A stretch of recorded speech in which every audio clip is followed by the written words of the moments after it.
Welcome to Glad and Handyman. We got a fun project today where I'm going to try to turn this pile of lumber into this. It's a tack shop. This is a giant steel building. Now this is used as a riding arena for horses. It's winter outside, it's freezing cold. I don't think we can get a good scale of how big it is. Here's the other side. I'm not a horse person. I don't know the first thing about them, other than they are large and scary. But I do know that if you have horses, you also probably have saddles and horseshoes and tools and bridles and leather that you store in what is called a tack shop, which is what we're building right here. Now, the very first thing that I have to figure out is where the back wall of the tack shop is going to go. The client wanted me to set the wall in under this, I think it's called a purling. I don't know that for a fact, but under this steel beam. And you can probably see this orange line on the floor in front of me. I just chalked that line, and that line is plumb underneath the edge of this piece of steel. So I'm going to build a wall, set it up in here, and attach it. So that's step one.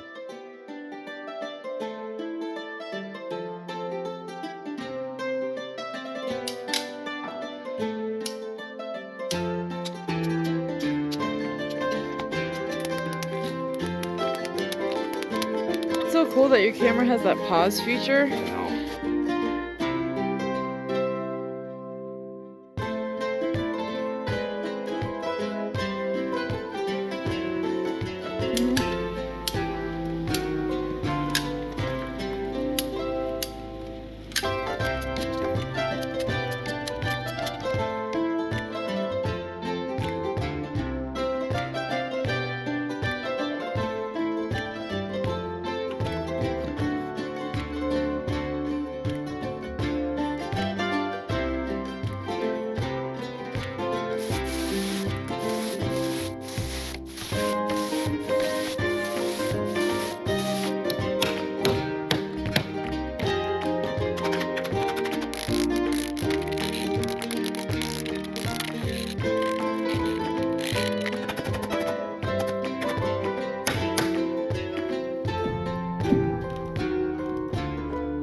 Almost all the walls are up, and this isn't a framing tutorial, but I will kind of explain what I've learned about framing doors. I'll start at the top and work my way down. Up here, the very top is the top plate, and then you can see these tiny little studs right here.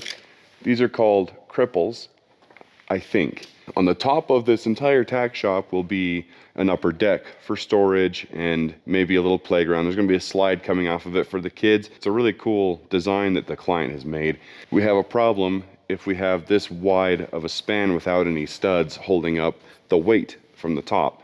So these cripples, they disperse the weight down to this, which is a header made out of 2x6s, two 2x6s nailed together with a 1/2 inch in between them so that they are as thick as a 2x4 is wide. This header rests on what is called jack studs, as you can see here, and those carry the load of the header and the cripples down to the bottom plate. So that's the load weight. These jack studs are nailed to king studs that are just normal length studs like the rest of them, but they are doubling as a brace for the jack studs and everything else to hold in place. And because the bottom plate is in contact with the concrete, it needs to be treated wood, and it is treated wood. But I was also told that if I use this foam material, I wouldn't have to use treated wood, but I don't believe them, especially with the inspectors we have around here. So I use treated wood and the foam, and I also, on the underside of the foam and the top side of the foam, have a bead of caulking material. This is the doorway, and this is the bottom plate, and it's going all the way through, but it shouldn't, because the door needs to sit down on the concrete. So what we're going to do is we're going to cut it out later. A good tip, and that's why the foam stops, on each side of that, but a good tip is I actually cut away a small section here, whatever tool I use to cut this line out. By the time it gets to here, this thing can pop out easily and I won't make any marks on the concrete. And then here's just a shot of the foam I have on the floor, and that goes all the way around. Here's a question I have for my framer friends out there. I'm not a bad framer, but I don't know everything, obviously. And I ran into a situation that I've never ran into before, which is the bottom plate stopped exactly where a stud should go. The next bottom plate obviously needed to continue. In my mind, it just makes sense to put a stud at the end of every bottom plate on both ends, regardless of how far away you are from the previous stud. I don't know what to do here. What is the detail that you guys use here?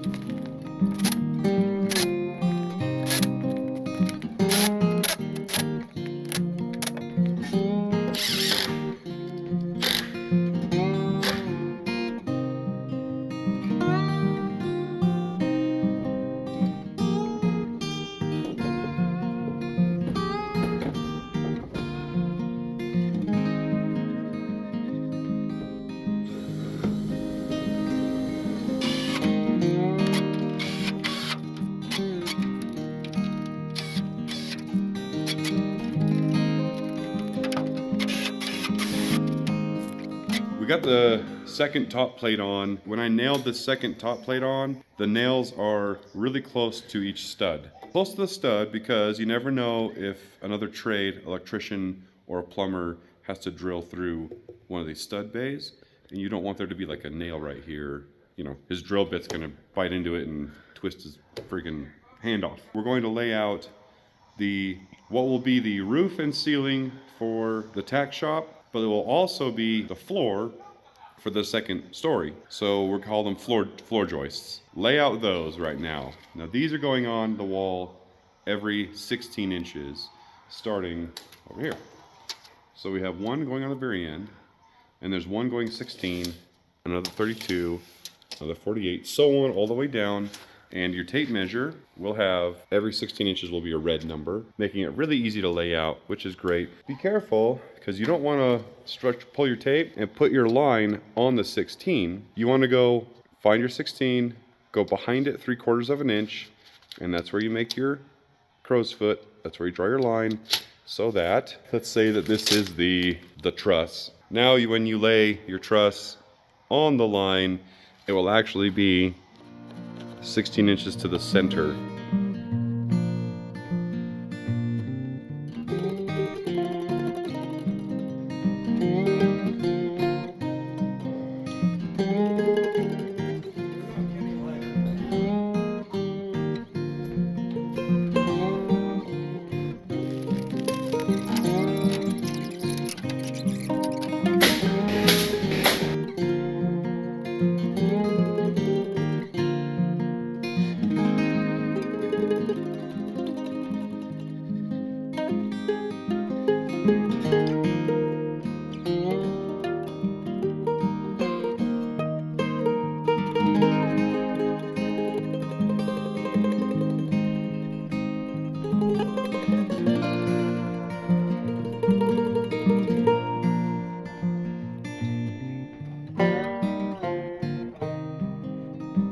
This is a palm nailer. Great.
Yeah.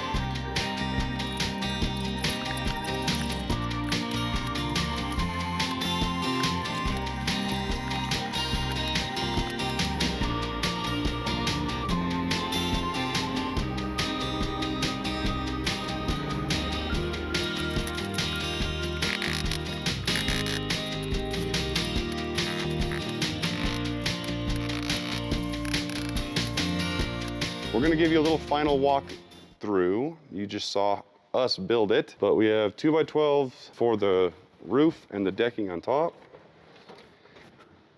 Install the door.